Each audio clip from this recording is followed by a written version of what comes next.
Welcome back. Bulletin کے آغاز میں آپ کو اپڈیٹ کریں کہ اسلام آباد میں امام بارگاہ کے باہر خودکش دھماکہ جس میں 31 افراد کے شہید اور 169 افراد کے زخمی ہو گئے ہیں۔ اسلام آباد کے علاقے ترلائی کلاں کے غازی شاہ امام روڈ پر امام بارگاہ کے گیٹ پر خودکش حملہ آور کو روکا گیا تو اس نے خود کو دھماکے سے اڑا دیا۔ خارجی خودکش کو تعلق فتنہ الخوارج سے تھا۔ حکومتی ذرائع کے مطابق خودکش بمبار کی شناخت ہو چکی ہے۔ مصدقہ اطلاعات کے مطابق خودکش بمبار نے افغانستان سے دہشت گردانہ کارروائیوں کی تربیت حاصل کی تھی۔ حکومتی ذرائع کا کہنا ہے کہ خودکش بمبار متعدد بار افغانستان کا سفر کر چکا تھا اور کچھ عرصہ قبل ہی افغانستان سے واپس آیا تھا۔ افغانستان میں موجود مختلف دہشت گرد گروہ طالبان رجیم کی سرپرستی میں پورے خطے کی سلامتی کے لیے سنگین خطرہ بن چکے ہیں۔ پاکستان میں ہر دہشت گردانہ کارروائی کے پس پشت افغانستان اور بھارت کا گٹھ جوڑ ہے۔ پوری قوم ایسی مذموم اور بزدلانہ کارروائیوں کے سامنے سیسا پلائی دیوار کی طرح کھڑی ہے اور مساجد و معصوم شہریوں کو نشانہ بنانے والے حملے پاکستانی قوم کے عزم کو متزلزل نہیں کر سکتے۔ اسلام آباد میں امام باغ کے قریب دھماکے کے بعد وفاقی وزیر صحت مصطفیٰ کمال کی ہدایت پر وفاق کی زیر انتظامیہ تمام سرکاری اسپتالوں میں فوری طور پر ایمرجنسی نافذ کر دی گئی ہے۔ ترجمان وزارت صحت کے مطابق پمز اسپتال، پولی کلینک اسپتال سمیت تمام وفاقی اسپتالوں میں ایمرجنسی سروس مکمل طور پر فعال کر دی گئی ہے۔ وفاقی وزیر صحت مصطفیٰ کمال نے ہدایت کی ہے کہ اسپتال میں ادویات، طبی آلات اور دیگر ضروری انتظامات کی دستیابی ہر صورت یقینی بنائی جائے۔ ڈاکٹرز، نرسنگ اور پیرامیڈیکل اسٹاف کی چھٹیاں منسوخ کر دی گئی ہیں تاکہ زخمیوں کو بروقت اور معیاری طبی سہولیات فراہم کی جا سکے۔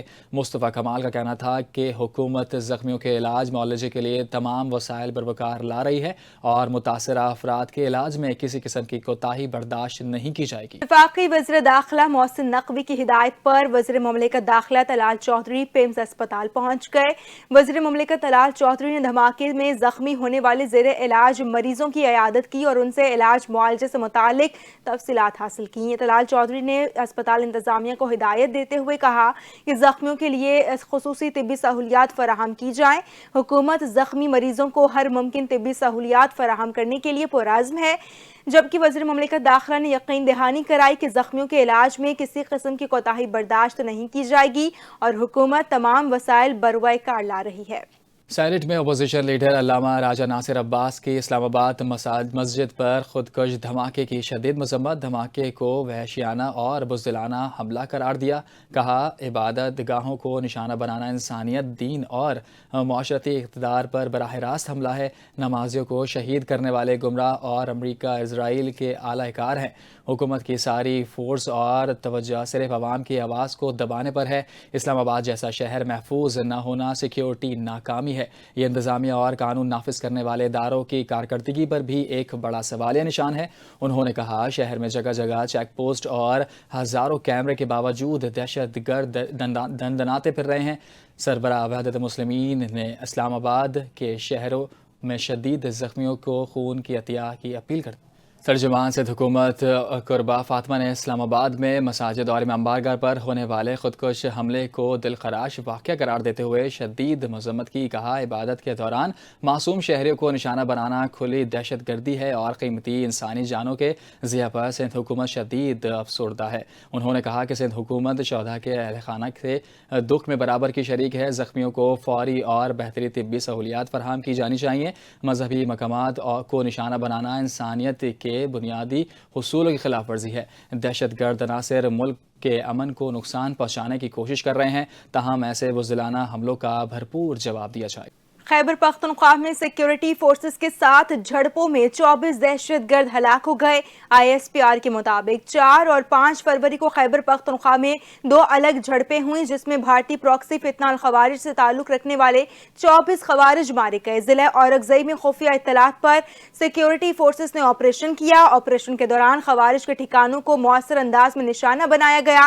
شدید فائرنگ کے تبادلے میں 14 خوارج ہلاک کر دیے گئے۔ ضلع خیبر میں آپریشن کے دوران فائرنگ کے تبادلے میں مزید 10 خوارج ہلاک کر دیے گئے۔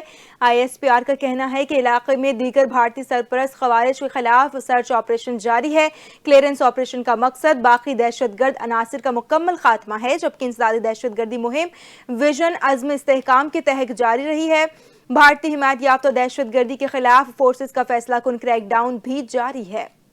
سندھ اسمبلی میں منعقد کی جانے والی سی پی اے کانفرنس کے اختتام پر اسمبلی احاطے میں پاکستان کے ثقافت پر مبنی کلچر بازار لگایا گیا، جہاں ملیشیا سے وفد نے NTN نیوز سے گفتگو کی اور کہا کہ پاکستان اور ملیشیا جمہوری ریاستیں ہیں جہاں قانون ساز اسمبلی میں ملک کے فیصلے کیے جاتے ہیں۔ انہوں نے سندھ کے مہمان نوازی کی تعریف بھی کی۔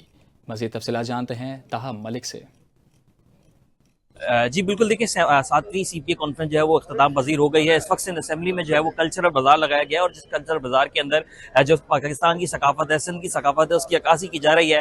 ہمارے ساتھ ملیشین ڈیلیگیٹ جو ہے وہ اس وقت موجود ہے، ان سے مزید گفتگو کرتے ہیں۔ Sir, what do you think about the culture of Pakistan and about the culture of Sindh especially, and you being here from past few days, what's your experience about Karachi, Sindh? Okay, in my opinion, personal point of view, Karachi got a multicultural, and then the people was very kind and hospitality to us.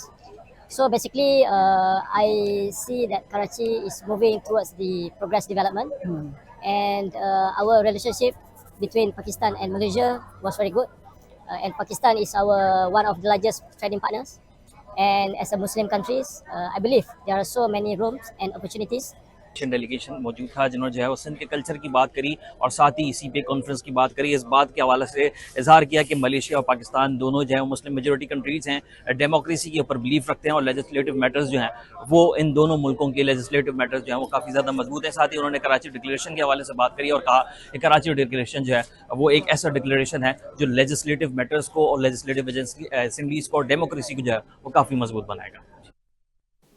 اور اب رخ کریں لاہور کا، جہاں پر بسنت کا آج پہلا روز شہر بھر میں شہری بڑی تعداد میں بسنت جوش و جذبے سے مناتے نظر آ رہے ہیں۔ چھتوں پر پتنگیں، گلیوں میں رنگ اور فضا میں بسنت کی رونق واضح ہے، تو دوسری جانب بسنت پر پنجاب حکومت کے انتظامی دعوے دھرے کے دھرے رہ گئے۔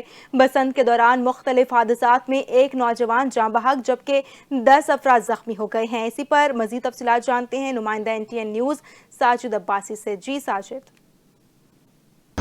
ہاں جی بالکل، پنجاب حکومت کی جانب سے 3 روزہ فیسٹیول کا جو انعقاد کیا گیا تھا لاہور میں، اس کی بھرپور آج پہلا دن منایا جا رہا ہے۔ رات 12 بجے جیسے ہی 6 فروری کا افتتاح ہوا اور لاہوری سارے چھتوں پر تھے، اور ساری رات یہاں لاہور جو تھا بو گاٹا اور آئی بو کی آوازوں سے گونجتا رہا۔